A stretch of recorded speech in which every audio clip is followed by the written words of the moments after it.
পৌরাণিক 7 জন অমর চিরঞ্জীবী যারা আজও বেঁচে আছেন। নিয়তির অমোঘ নিয়মে মৃত্যুই পৃথিবীর নিষ্ঠুরতম সত্য। ধনী গরিব ছোট বড় এবং নারী পুরুষ নির্বিশেষে সবাইকে মৃত্যুর স্বাদ অবশ্যই গ্রহণ করতে হবে।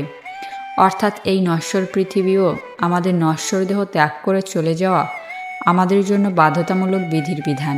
কিন্তু তবুও যুগে যুগে কালে কালে মৃত্যুর হাত থেকে নিষ্কৃতি পেতে মানুষ সন্ধান করছে অমরত্বের, এবং সেই অমরত্বের একটি ফোঁটা পান করার তৃষ্ণা আজ অত্যাধুনিক বৈজ্ঞানিক যুগে এসেও মানুষ মেটাতে পারেনি।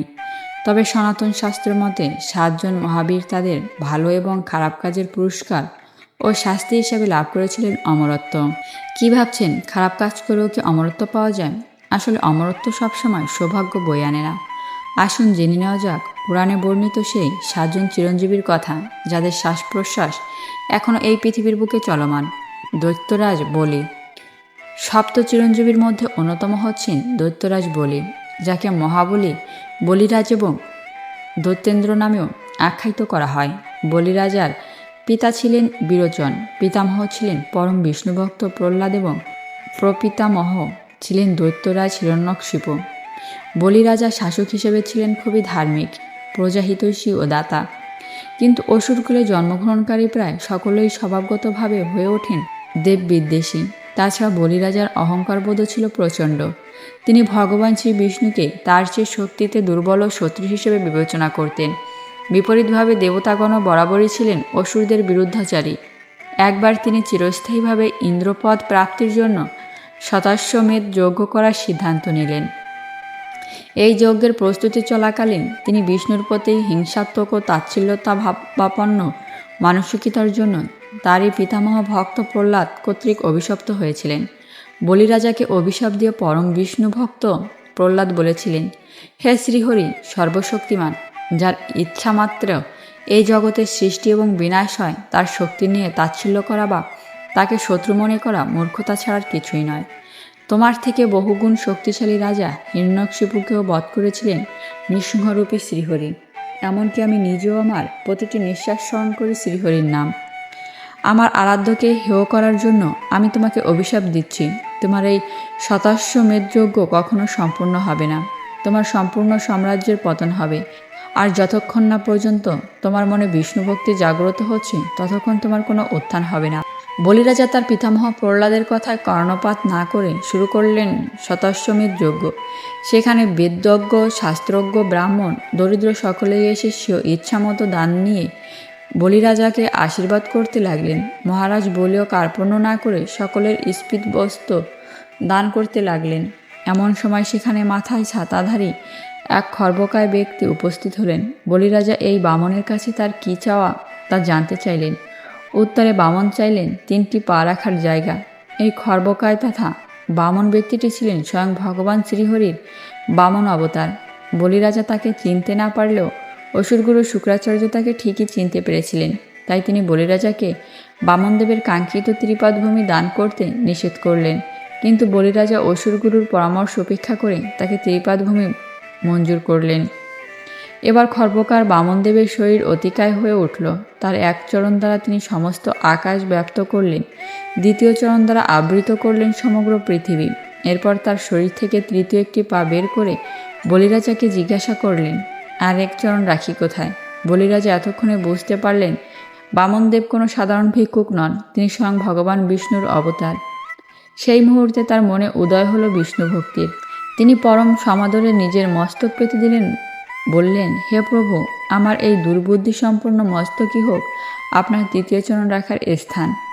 বলিরাজার ইচ্ছা অনুযায়ী বামনদেব তার মস্তকে তৃতীয় চরণ রেখে তাকে পাতাললোকে প্রেরণ করলেন।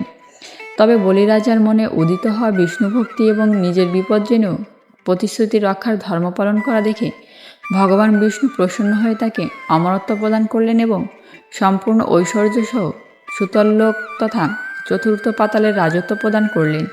এছাড়াও এবং তিনি স্বয়ং বলিরাজার রাজপ্রসাদের দ্বারপাল হয়ে সেখানে নিবাস করলেন। উপরন্তু বিষ্ণুদেব বলিরাজাকে পরবর্তী সাবর্ণী মন্বন্তরের ইন্দ্র হওয়ার বরদান দিলেন। সর্বস্ব হারিয়েও নিজের প্রতিশ্রুতি রক্ষার জন্য দৈত্যরাজা বলিকে জগতের সবথেকে বড় দানবীর বলা হয়।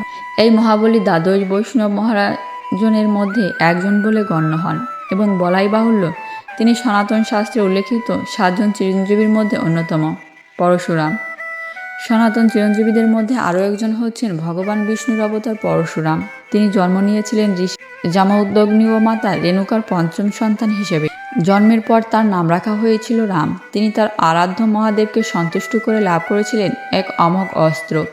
এই অস্ত্রের নাম পরশু এবং এই পরশুকে ধারণ করার পর তার নতুন নাম হয়েছিল পরশুরাম। একবার ঋষি যমদগ্নি তার স্ত্রী রেণুকার চরিত্রে পরপুরুষের প্রতি কামাসক্তি আবিষ্কার করলেন এবং প্রচণ্ড ক্রুদ্ধ হয়ে রেণুকার মৃত্যুদণ্ড দিলেন। মৃত্যুদণ্ড কার্যকর করার জন্য যমদগ্নি একে একে পরশুরামের অগ্রজ ভ্রাতাদের আদেশ করলেন। তিনি তার কেউই মাতৃহত্যা করতে রাজি হলেন না।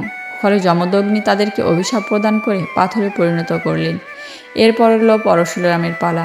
তবে তিনি তার ভ্রাতাদের মতো পিতার আজ্ঞা উপেক্ষা করতে পারেননি।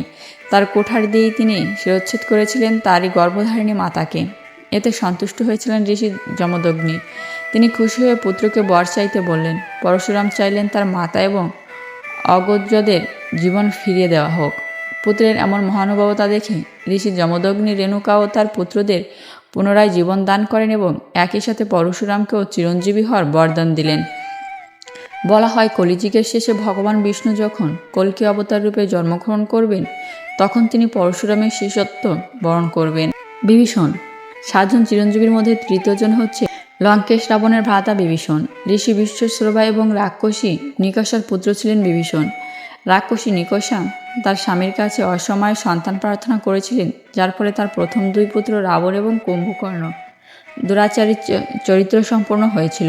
নিকষা এতে দুঃখিত হলেন। ঋষি বিশ্বশ্রবা বলেন তার কনিষ্ঠ পুত্র হবে অত্যন্ত ধর্মজ্ঞানী এবং ভগবত ভক্তি সম্পন্ন। সে সদা সত্য কথা বলবে, ন্যায় এবং ধর্মের পথে থাকবে এবং তার মাধ্যমেই সমগ্র রাক্ষস জাতির উদ্ধার হবে। এই তৃতীয় সন্তানই ছিলেন বিভীষণ।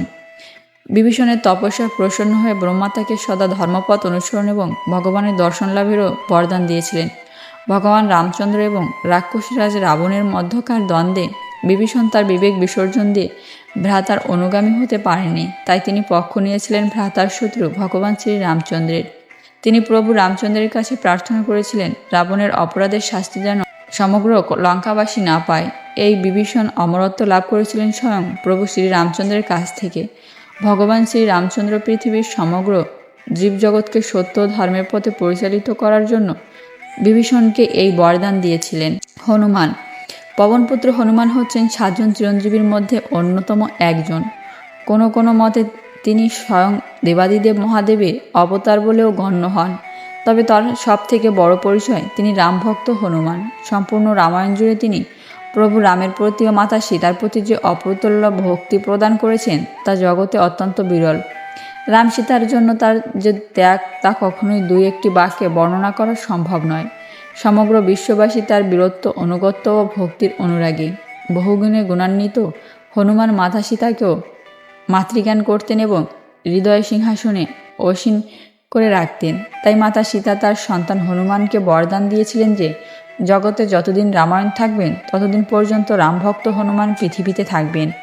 আবার মতান্তরের সরযূ নদীতে লীলা শেষ করার সময় স্বয়ং ভগবান শ্রী রামচন্দ্র পৃথিবীকে সত্য, ন্যায় ও আদর্শের আলো প্রদর্শন করার জন্য তার প্রিয় ভক্ত হনুমানকে অমরত্ব প্রদান করেছিলেন। ব্যাসদেব। 7 জন চিরঞ্জীবীর 5ম জন হচ্ছেন ব্যাসদেব। ঋষি পরশর এবং মাতা সত্যবতীর সন্তান হিসেবে জন্ম নিয়েছিলেন এই মহাজ্ঞানী ঋষি। তার জন্মের পূর্বে বেদ একটি ছিল এবং তিনি বেদকে মোট 4 ভাগে বিভক্ত করেছিলেন। এ কারণে তাকে বেদব্যাস বলা হয়। তিনি ছিলেন কৃষ্ণবর্ণের এবং যমুনার একটি দ্বীপে জন্মগ্রহণ করার জন্য তার নাম হয় দ্বৈপায়ন। এ সকল কারণে জগতে তিনি কৃষ্ণ দ্বৈপায়ন বেদব্যাস নামে পরিচিত। তিনি ছিলেন মহাভারত, শ্রীমদ্ ভগবদ্গীতার তথা সর্বশাস্ত্রের রচয়িতা। কোনো কোনো মতে তিনি ভগবান বিষ্ণুর অংশাবতার বলেও গণ্য হয়ে থাকেন। পুরাণ মতে তিনি বিঘ্নহর্তা গণেশের সাহায্যে মহাভারত লিপিবদ্ধ করেছিলেন। এ কারণে গণেশ সন্তুষ্ট হয়ে তাকে দীর্ঘায়ু তথা অমরত্বের বর দেন। অন্য মতে ভগবান বিষ্ণুও তাকে চিরঞ্জীবী হওয়ার বর দিয়েছিলেন। কৃপাচার্য।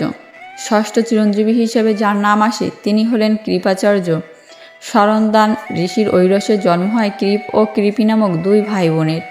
এর মধ্যে কৃপি ছিলেন হস্তিনাপুরের কুমারদের অস্ত্রগুরু দ্রোণাচার্যের স্ত্রী এবং কৃপ তথা কৃপাচার্যকে পালিত পুত্র হিসেবে পালন করেছিলেন হস্তিনাপুরের রাজা শান্তনু। পরবর্তীতে তিনি কুরুবংশের কুলগুরু পদে নিযুক্ত হন। উল্লেখ্য, এই কৃপাচার্যের হাতেই অস্ত্রবিদ্যার হাতেখড়ি হয়েছিল কুরু ও পাণ্ডব কুমারদের। বলা হয় কৃপাচার্য এত বড় যোদ্ধা ছিলেন যে তিনি একবার 60,000 শত্রুকে পরাস্ত করতে পারতেন। সাহসিকতার বিচার তিনি কেবল দেবসেনাপতি কার্তিকের সাথেই তুলনীয়, কিন্তু কৌরবের অন্যায় প্রতিপালিত হওয়ার কারণে তিনি বাধ্য হয়েছিলেন কৌরবদের পক্ষে যুদ্ধ করতে। তবে কুরুক্ষেত্রের যুদ্ধে কৃপাচার্য সত্য, ধর্ম এবং নিরপেক্ষতার মতো মহান গুণ প্রদর্শন করেছিলেন এবং অত্যন্ত মানসিক চাপের মধ্যেও তিনি তার মূল্যবোধের সাথে আপোষ করেননি। এ কারণে কৃপাচার্য সমগ্র মানবজাতির কাছে হয়ে উঠেছিলেন এক মহান দৃষ্টান্ত। যুদ্ধ শেষে কৌরব পক্ষের যে 3 জন মহারথী বেঁচে ছিলেন তাদের মধ্যে কৃপাচার্য ছিলেন একজন, বাকি 2 জন হলেন কৃতবর্মা ও অশ্বত্থামা। ভগবান শ্রীকৃষ্ণ কৃপাচার্যকে পরীক্ষিতের গুরু নিযুক্ত করে তার হাতে পরীক্ষিতের সমস্ত শিক্ষার ভার দেন। এছাড়াও তার গুণের মহিমায় সন্তুষ্ট হয়ে ভগবান শ্রীকৃষ্ণ তাকে অমরত্বের বর প্রদানও করেছিলেন। অশ্বত্থামা 7 জন চিরঞ্জীবীর শেষজন হচ্ছেন অশ্বত্থামা। অশ্বত্থামা ছিলেন কৌরব ও পাণ্ডবদের অস্ত্রগুরু দ্রোণাচার্য ও মাতা কৃপির পুত্র এবং আরেক চিরঞ্জীবী কৃপাচার্যের ভাগিনেয়। কোনো কোনো মতে অশ্বত্থামা ছিলেন মহাদেবের অবতার। অশ্বত্থামা তার জন্মের পরে অশ্বের সমান উচ্চস্বরে চিৎকার করেছিলেন বলে তার নাম হয় অশ্বত্থামা। জন্মগতভাবে তিনি তার মাথায় এক দিব্যমণি লাভ করেছিলেন, যার প্রভাবে তিনি চিরযৌবন এবং চির আরোগ্য লাভ করেছিলেন। কুরুক্ষেত্রের যুদ্ধে তিনি পক্ষাবলম্বন করেছিলেন কৌরবদের। তবে তার সবচেয়ে ঘৃণ্য কাজটি ছিল তিনি পাণ্ডবদের অনাগত ভবিষ্যৎকে সমূলে উৎখাত করার জন্য অভিমন্যুর স্ত্রী উত্তরার গর্ভে ব্রহ্মাস্ত্রের আঘাত এনেছিলেন গর্ভস্থ পরীক্ষিতকে হত্যা করার উদ্দেশ্যে। পরবর্তীতে ভগবান শ্রীকৃষ্ণ উত্তরার গর্ভস্থ শিশুটিকে পুনরায় জীবন দান করেন এবং নাম দিয়েছিলেন পরীক্ষিত। এবং এই পাপের কারণে ভগবান শ্রীকৃষ্ণ অশ্বত্থামার মাথা থেকে দিব্যমণি উপড়ে নিয়ে সেখানে গভীর ক্ষত সৃষ্টি করেন। এই ক্ষতের নরকীয় যন্ত্রণায় যখন অশ্বত্থামা ছটফট করতে লাগলেন, তখন ভগবান শ্রীকৃষ্ণ তাকে অমরত্বের অভিশাপ দিলেন। অর্থাৎ এই তুমুল যন্ত্রণা নিয়েই অশ্বত্থামাকে বেঁচে থাকতে হবে চিরকাল। আর এটাই হলো সেই উদাহরণ যেখানে অমরত্ব সবসময় আশীর্বাদ হয় না, বরং অভিশাপও হয়ে থাকে। বলা হয় পরবর্তী 29তম দ্বাপর যুগের বেদব্যাস হবেন এই অভিশপ্ত অশ্বত্থামা। এই ছিল 7 জন চিরঞ্জীবীর কাহিনী। তবে কোনো কোনো মতে মোট চিরঞ্জীবীর সংখ্যা 8 জনও বলা হয়ে থাকে। এক্ষেত্রে ঋষি মার্কেন্ডেয়কে অমরত্বের বরপ্রাপ্ত বলে আখ্যায়িত করা হয়ে থাকে। ঋষি মার্কেন্ড শিব এবং বিষ্ণুর উপাসকের ঋষি মার্কেন্ড জন্মগ্রহণ করেছিলেন ভ্রূণ্ড বংশে। তার পিতা ছিলেন মৃকাণ্ডু এবং মাতা মারুদমতি। ঋষি মার্কণ্ড পিতা মাতা এক পুত্র সন্তান লাভের উদ্দেশ্যে উপাসনা করেছিলেন ভগবান শিবের।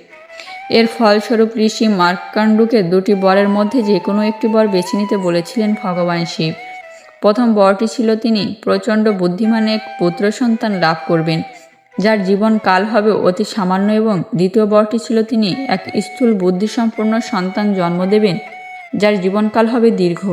পিতা মৃকাণ্ডু প্রথমে বেছে নিয়েছিলেন প্রথম বরটিকে। এর ফলে জন্ম হয়েছিল ঋষি মার্কেন্ডুয়ের। তার জীবনকাল স্থির করা হয়েছিল মাত্র 16 বছর। এই মার্কেন্ডু শিবের এক মহান ভক্ত হিসেবে বড় হয়ে ওঠেন এবং তার নির্ধারিত মৃত্যুর দিন তিনি শিবলিঙ্গকে জড়িয়ে ধরে নিরন্তর উপাসনা করতে থাকেন। যমরাজ তার জীবন কেড়ে নিতে এসে মার্কেন্ডু গলায় ফাঁস দিতে গেলে সেই ফাঁস গিয়ে পড়ে শিবলিঙ্গে। এতে ক্রুদ্ধ হন মহাদেব। তিনি তার যমরাজকে হাঁটিয়ে প্রাণ রক্ষা করেন তার বালক ভক্তের। এরপর মহাদেব তাকে ইচ্ছা মৃত্যুর বর প্রদান করেছিলেন। এই ইচ্ছা মৃত্যুর কারণে তাকে অমর বা চিরঞ্জীবী নামে আখ্যায়িত করা হয়ে থাকে। বন্ধুরা, ভিডিওটি কেমন লেগেছে অবশ্যই কমেন্ট করে জানাবেন। আর নতুন নতুন ভিডিও পেতে আমাদের সাথেই থাকুন।